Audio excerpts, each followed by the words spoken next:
The Holocene has ended.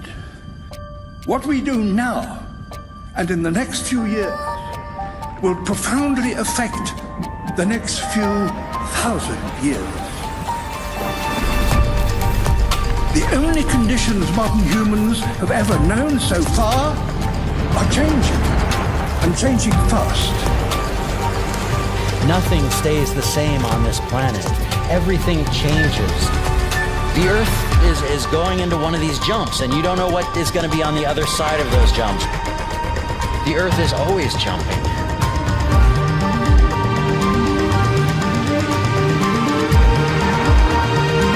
Things move on this planet. Things are not still. Everything is turning.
As it begins to run out of fuel, the sun won't simply fade away to nothing.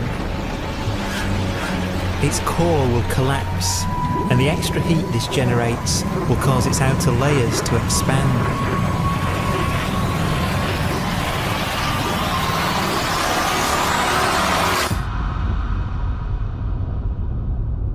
The sun is now dead. Its remains slowly cooling in the freezing temperatures of deep space.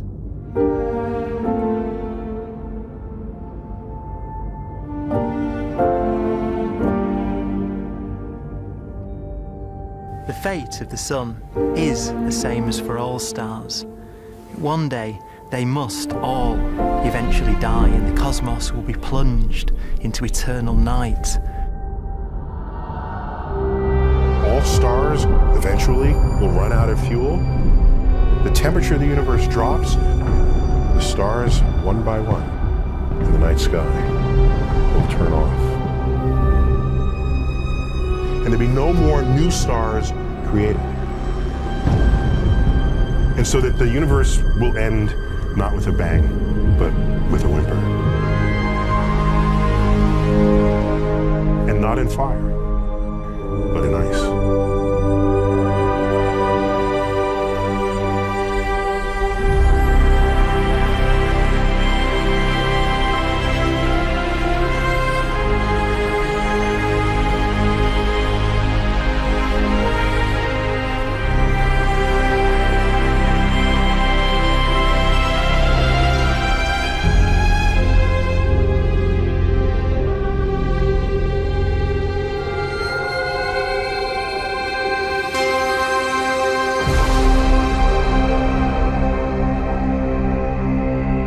With no fuel left to burn, a white dwarf's faint glow comes from the last residual heat from its extinguished furnace.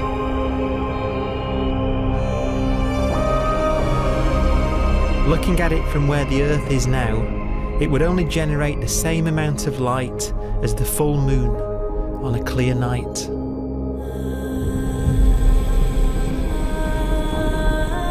The faint glow of white dwarfs will provide the only illumination in a dark and empty void littered with dead stars and black holes.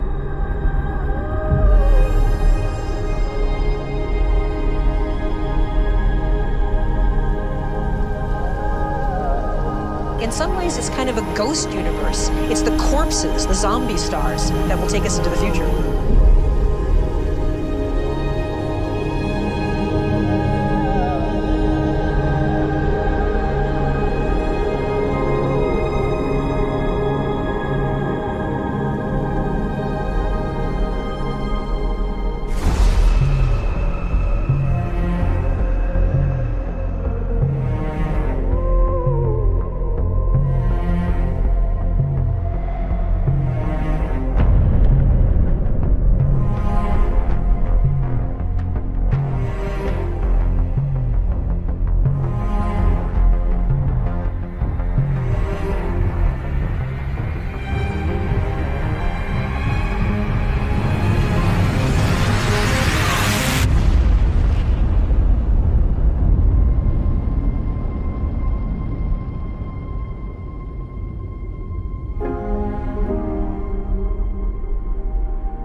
A black dwarf will be the final fate of those last stars. White dwarfs that have become so cold that they barely emit any more heat or light. Black dwarfs are dark, dense, decaying balls of degenerate matter. Little more than the ashes of stars.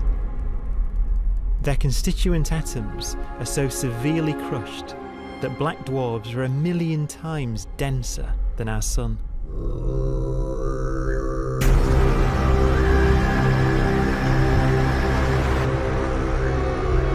Stars take so long to reach this point, we believe there are currently no black dwarfs in the universe.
We have a pace of life that's based on really the energy available to us now. You could imagine living conscious systems which have a very different pace and therefore can extend out at least a lot farther than you'd imagine otherwise. You could have a living system where if it had a thought every 10 trillion years, that would seem normal. Even if our life dies out, one could imagine at some time arbitrarily far in the future, a fluctuation occurs which allows intelligent life to exist again for a little while. So you might have islands in time of intelligence.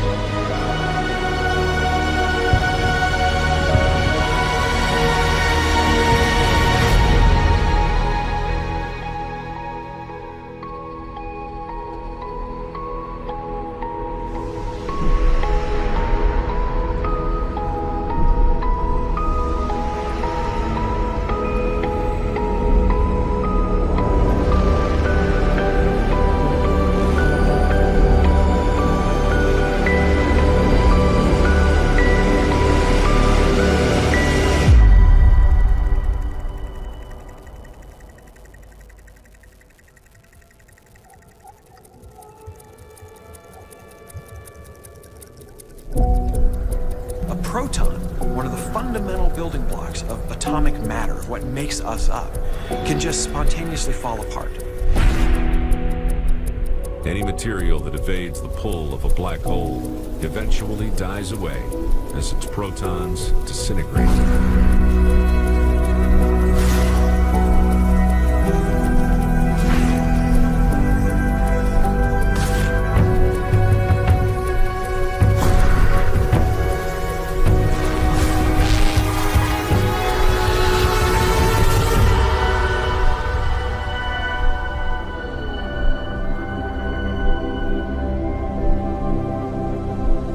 The matter inside black dwarfs, the last matter in the universe, will eventually evaporate away and be carried off into the void as radiation, leaving absolutely nothing behind.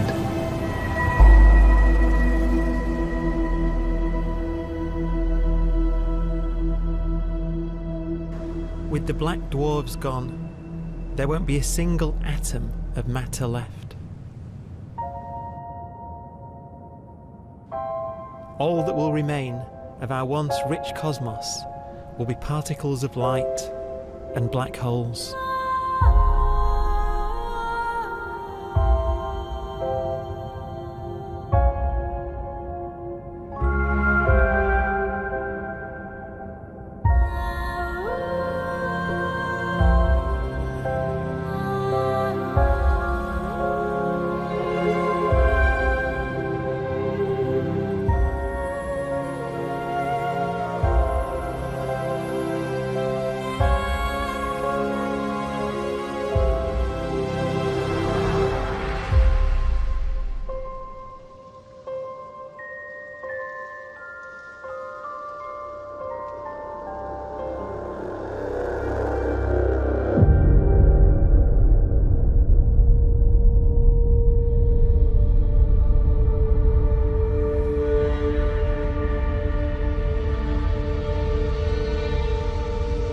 The arrow of time creates a bright window in the universe's adolescence, during which life is possible. But it's a window that doesn't stay open for long. As a fraction of the lifespan of the universe, as measured from its beginning to the evaporation of the last black hole, life, as we know it, is only possible for 1,000th of a billion billion billionth billion billion billionth billion billion billionth of a percent.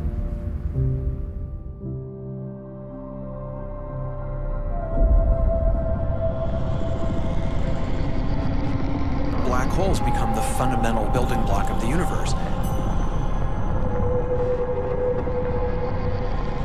A galaxy will basically be a supermassive black hole in a center with smaller black holes orbiting it. Zombie galaxies filled with black holes continue to evolve. They'll eat each other and they'll get bigger, and maybe they'll fall into the supermassive black hole and it'll get bigger. The universe will still be an exciting, dynamic place. It's just that the timescales you're talking about are now trillions of years instead of thousands or millions of years.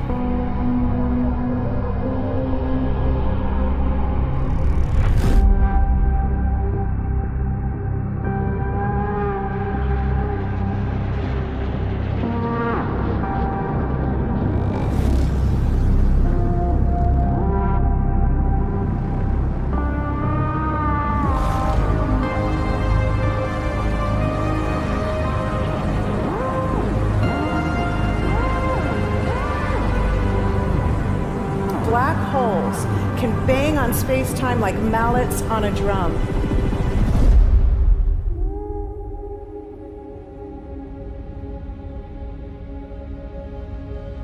And they have a very characteristic song.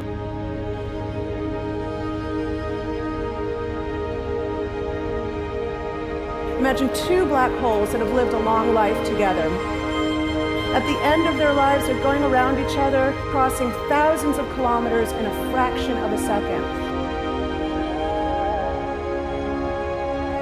As they do so, they leave behind in their wake a ringing of space, an actual wave on space-time.